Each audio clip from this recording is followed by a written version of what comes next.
We can just also hardcast it, which honestly is better in this situation. Yeah, like we just cast Invoke Despair and that should be the game. Man, this is such a powerful card. Like, look at this stuff.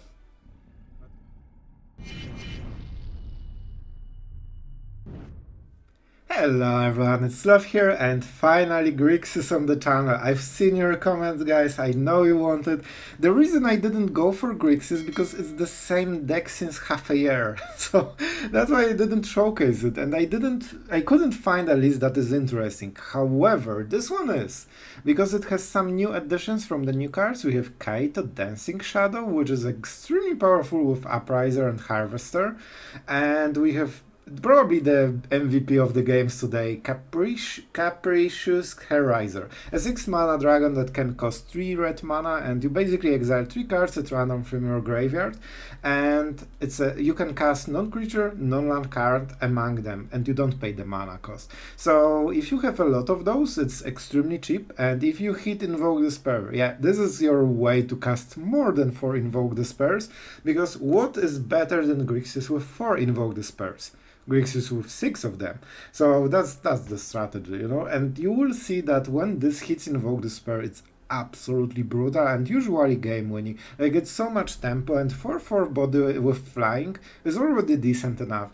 Other than this, what I really enjoyed about this deck is Sheoldred. Like, we are playing 3 of the Sheoldreds, and with all the blood tokens, all the Fable cycling, and you know, Bankbusters, Invoke Despairs, you grow so many cards that if you survive one turn with this, you probably can stabilize up to like 10 or, you know, 14 life. So extremely nice one.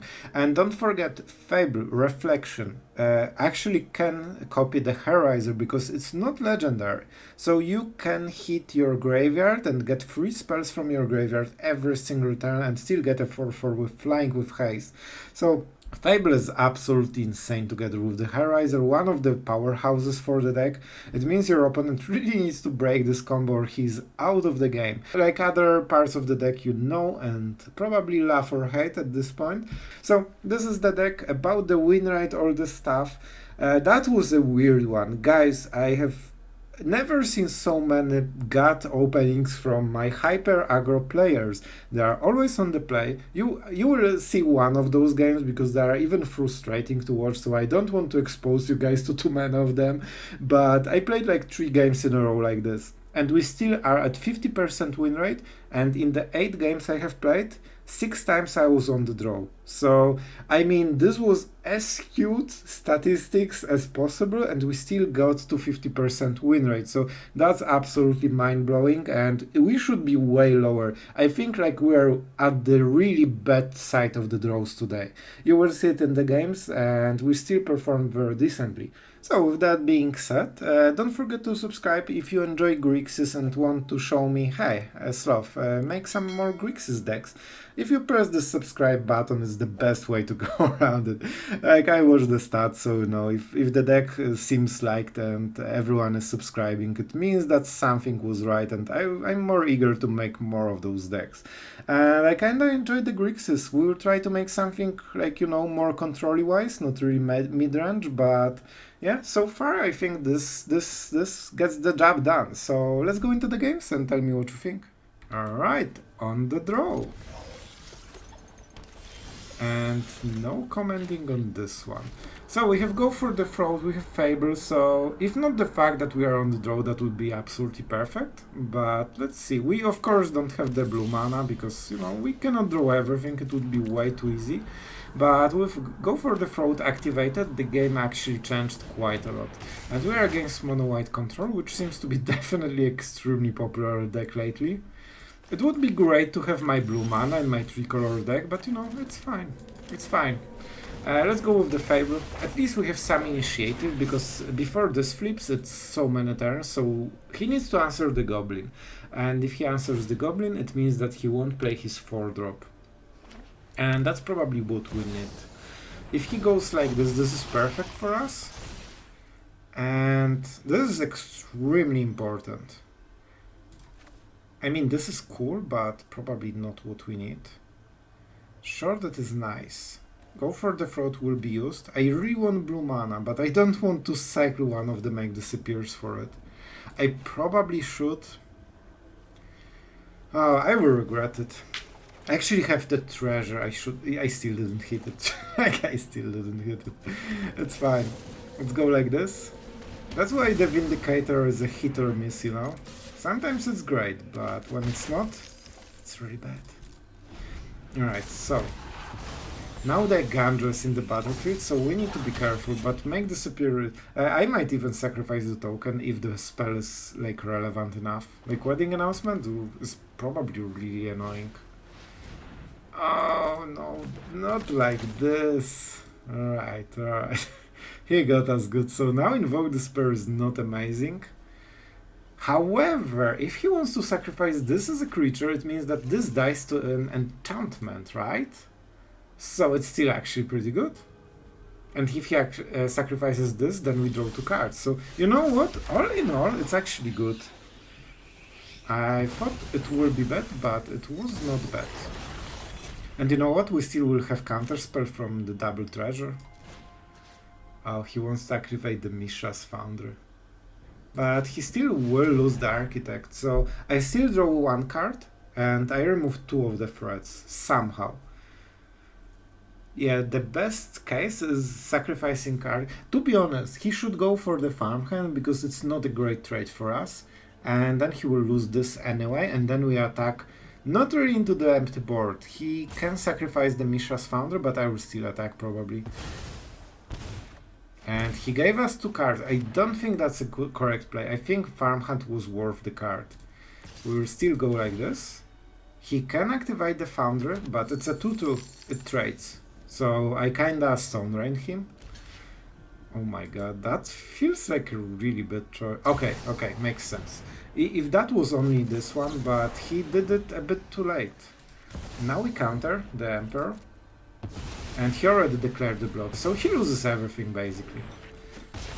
Nice. And now he has nothing in the whole game against Fable flipped. So that's never the place you want to be in.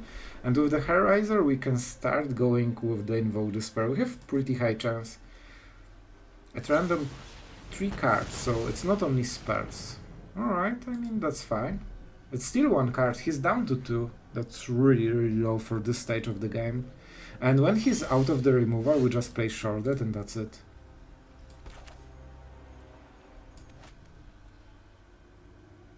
Alright, let's go like this.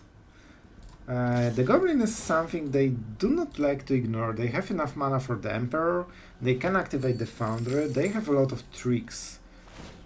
And I want to waste their mana and see what they are doing. I actually really want to get rid of the lands because he doesn't have too much. Alright, so what's the combat trick? There seems to be something, but I don't see the line. I guess a Gandra was the thing, but it's not great. And now we get extra card. If we go with the Hellriser. Yeah, let's go for this one. I think that should hit the Invoke Despair, and that's insane value on our side. Just do the right thing, my little dragon friend. Nice. Yeah, it's Fire X and Dragon. Man, super scary. I mean, that should be the game. Yeah, even with Qatar Commando, it's just like I'm still trading card for card and I'm getting huge card disadvantage, so my lands in the hand will be absolutely amazing. And man, this is the power of the Fable. Like, those, like 2 of those lands will actually become real cards. And that's everything. That's end of his deck. And we are not even started, my friend. Now you have Sheoldred and now you need to top deck the answer. Or you will die very quickly. And I will actually go for the Fable. So we will cycle 2 of the cards. Let's go with the blue mana, because I think this is finally the time when we actually, like, you know, can use our 3rd color without treasures.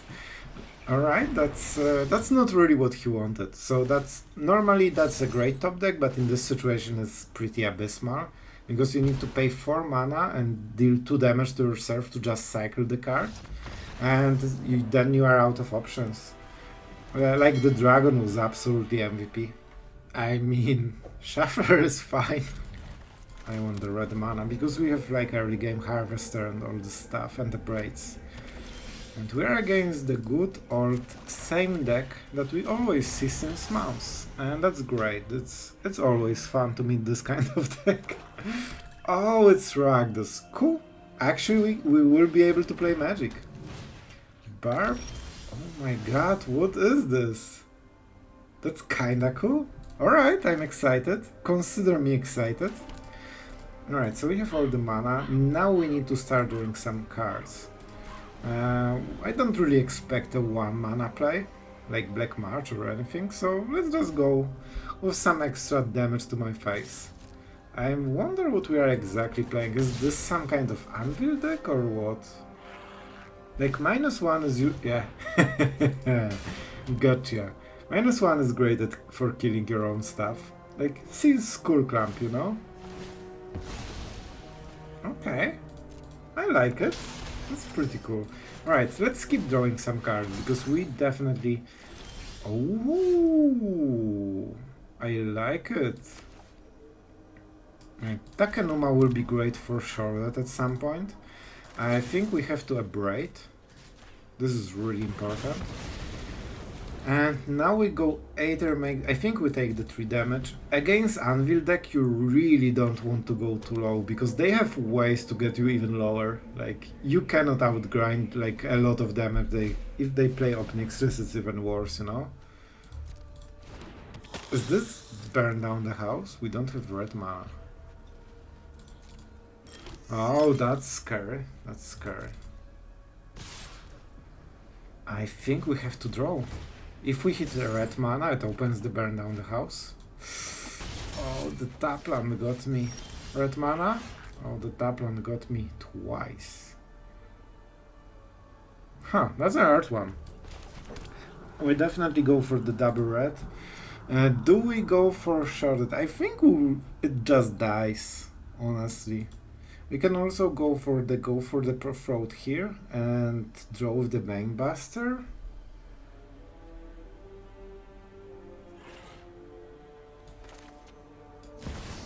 I will do it, and I think it won't work very well, to be honest. But one of the reasons I'm doing it is that it can crew the Bankbuster, so even if he kills it, I don't think he can kill the Bankbuster. It means that we get the blocker anyway. Yeah, like, it's not going very well so far. But, you know, that means that it opens burn down the house, because we needed to survive this one turn somehow. If he doesn't attack, I really want him to get low on mana so we can out-tempo him a little bit. Like, we need some leniency, you know? Oh my god, bro! Come on! That will be 6 damage to my face. But I mean, it opens the perfect sweeper at least. I mean, the Devils are not the worst. And we use this one because it will be tapped. And, like, you know, you can draw some dragons next turn, so you want as much mana as possible. Harvester, right. Let's see. I really hope he doesn't get Anvil. Oh, run is scary. Alright, alright.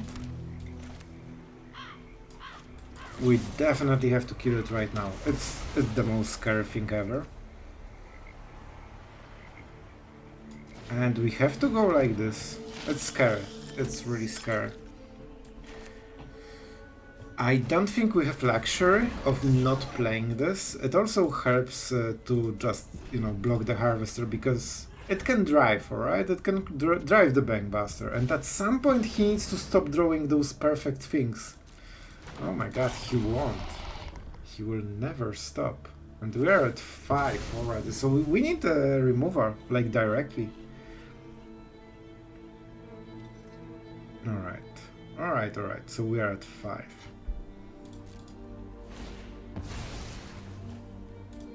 Alright guys, so if I play Takenuma, yeah, I don't have mana for sure. It's a great draw, but we need to hit something better. Let's see. We need a... Oh my god. No, not like this. Easy. Easy Mythic Gaming. Never was close. Okay, yeah. Like, I have to admit, this was like pure top deck moment. Synthesize. Okay, the game goes on. We are still on 5. It's not very good for us. Like, they have so many ways to drain this last life. And they have insane draws so far. Man, they didn't whiff for a single turn this game. Like, they're just grinding every single point of mana so far. Alright. Okay. I consider it a little bit of whiff. And I still think we need to hit something like Sheoldred to stabilize the game. This is cycling. And this is one Harvester into probably a second Harvester into Make Disappear. Like, guys, we need to push up the tempo. Like, this is not getting better for us. If we hit Sheoldred, we can stabilize with all the cardo. Easy. Like, Fable is annoying because it makes perfect blocker for the Harvester, so we need to use one instance of, you know, something. Alright, this is scary 1 damage actually. Alright, my turn. Appraiser is really good. I think that should be okay. Not sure, but I will definitely take this one, and let's see what we get. Removal, which means that we have insane damage this turn. Right, this is a really important decision. We can go for the grind, which is not perfect, or just try to maximize the damage. And that would mean 10 damage this turn. They can make the samurai, so we are not killing them on the next turn. This might have been a mistake, but I will still do it.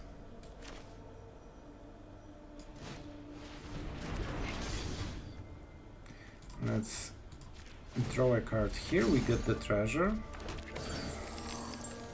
We can play the land because, like, I mean, we could get this, but we'll get more cards from this.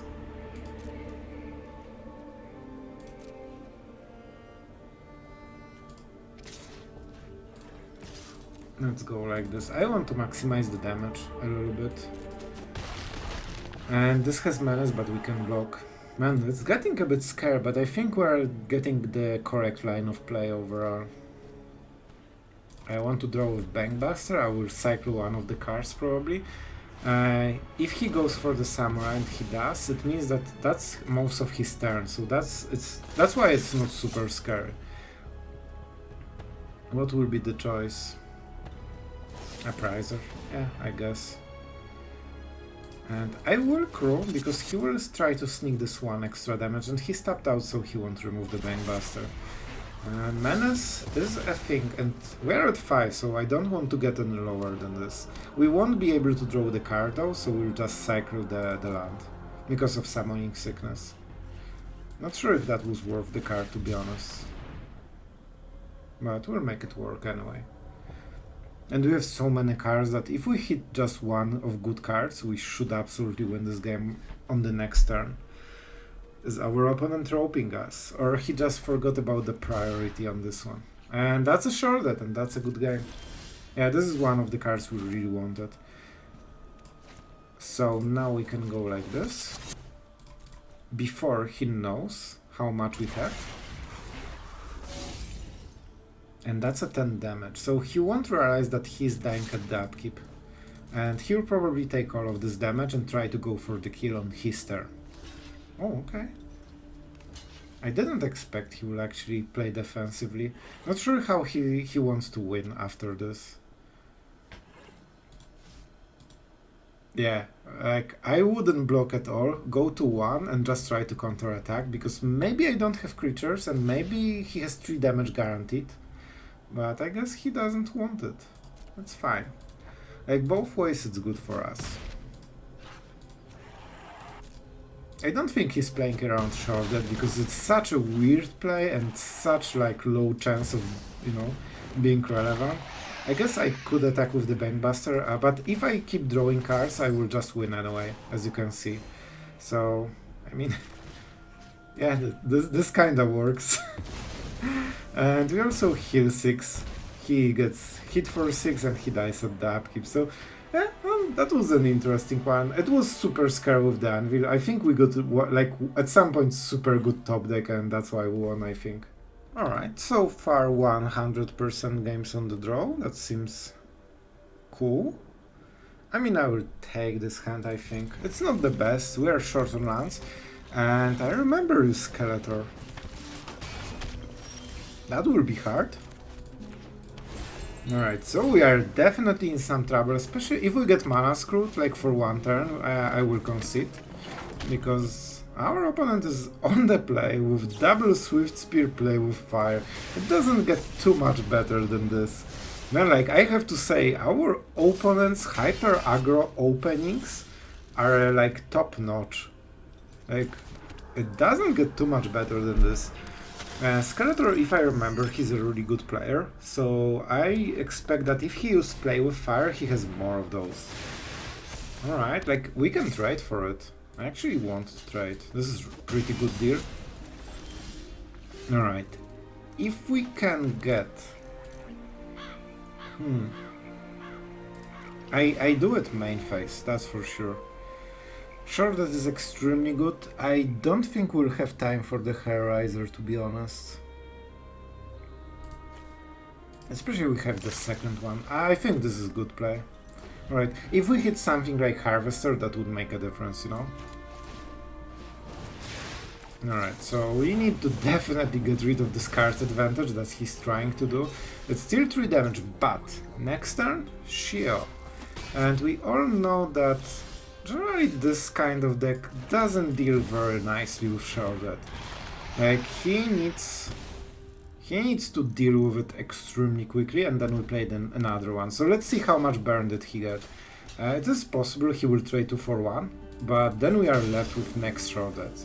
And it still means that it doesn't hit our face, you know? I mean, it hits our face anyways. Alright. One of those situations. Let's see how good of a top decker our opponent is. Only burn spell kills us, and in one turn it's not relevant. So this is his only top deck. Oh my god, it was so close. It was so close. Oh, I hate how close this was. Alright, we are going Harvester into a Harvester into a draw, and we are doing it now because I'm not getting burned in response, guys. Like, I need to make sure that this matters. Okay, this is a really good draw, and we can keep attacking. Our opponent will... I think we won this, but man, it couldn't be closer. Like, when I seen this and this, it was like, oh my god, they are burning me. Alright, this is pretty good. And now we can just start doing cards. Just make sure you don't pain yourself. Yep, and Skeletor goes away. I mean, that was pretty nice. That's why we used double Sheoldred, because like the first one usually will die if you block. Alright, opponent goes first. We have Make Disappear, Bankbuster. A bit of a slow hand, but I think we... like, let's see what he's playing. White aggro or Azorius aggro? Definitely not the best on the draw. We need to keep playing those, right? That's unfortunate. One of those will be tapped, I believe, because we need blue mana on the next turn. Yeah, he knows we don't have removal, and that's Talia, man. Perfect curve, perfect opening. There's not much we can do actually.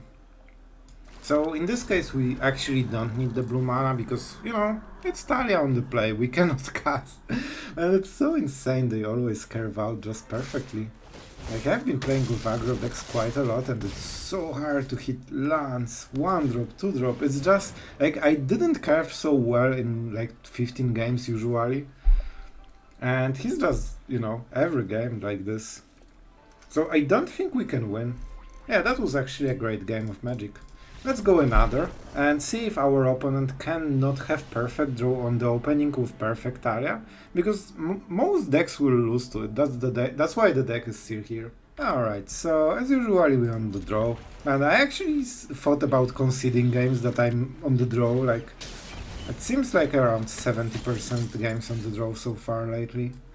We also have the wrong mana, and our opponent is here with the perfect opening of an aggro. So, you know, like, I already think the game is going absolutely great. Of course, perfect curve. This is the second game when my opponent is opening with perfect curve.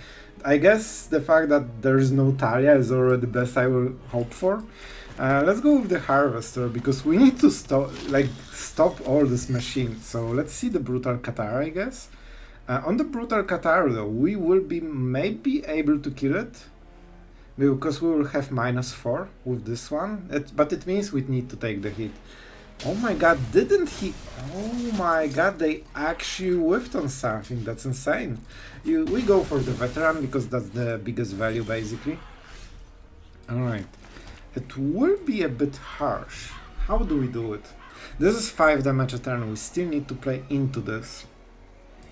I think we go like this and we cycle the Make Disappear. It also gets our graveyard a bit better. Like, we need a bit, you know, better cards. Alright, that's interesting. Like, I will take it. Like, this is 3 damage, but the board is smaller. If he whiffs at some point, Harbin, alright, I mean, it's okay. And Make Disappear, oh my god, no, we do not need double those. Like, 2 of them is absolutely too much. We also need to get red mana. Alright, so go for the throat. This is nice. So we are going for the throat. Alright. This is tricky. This is actually a really tricky game. I want to do this because I really have to invoke Despair. Like, we need to get over this game because it's still harsh. We are at 10. We will be even lower. And he already starts to get the stuff. This will be a lot of damage. This will be so much damage. We have 4 cards only in the graveyard. We need way more for this. Man, this is so much damage. Oh man. This is decent. This means that we stop the bleeding like completely, right? We also might get our graveyard close to the situation that we wanted in. So, you know, it would be great if he didn't have like insane 3 or 4 drop. Like Mariel will be extremely hard. Alright, that's an attack, that's good. And we can clear the board fully. Okay, I think this is what we want. Okay, it's 2 damage, so we kill this one. And we hope that he plays 1 card, and then we invoke Despair. And this is where we get initiative, finally. And I'm keeping the Hellriser because he will recast the Invoke Despair, probably. This is a really strong card, if we can activate it. And we also have 3 red mana already. Perfect, this is exactly what I hoped for. 1 big 3 mana creature, because he was stuck on 2 mana, so he probably used all of the 1 and 2 drops, and he's stuck with all the 3 drops probably. That was my thinking, and it kinda worked. Alright, this is the first time when we actually have some initiative. I wanted the land super hard, but it's fine. 7 cards, we need 9 or more. Alright, we'll see, we'll see. Alright, this is good. We can just also hardcast it, which honestly is better in this situation, because if we hit Invoke Despair, and I think we have to, yeah, like we just cast Invoke Despair and that should be the game. Man, this is such a powerful card. Like, look at this stuff. But man, being on the draw is so hard. Even if Resolute Reinforcement, we still have decent board. He's at 9 actually. He will be even at 5? Oh my god, we can kill him on the next turn. We actually kill him. So he probably needs Brutal Qatar, and he doesn't have mana for everything. Alright, this is super weird. This might be a Ganjo.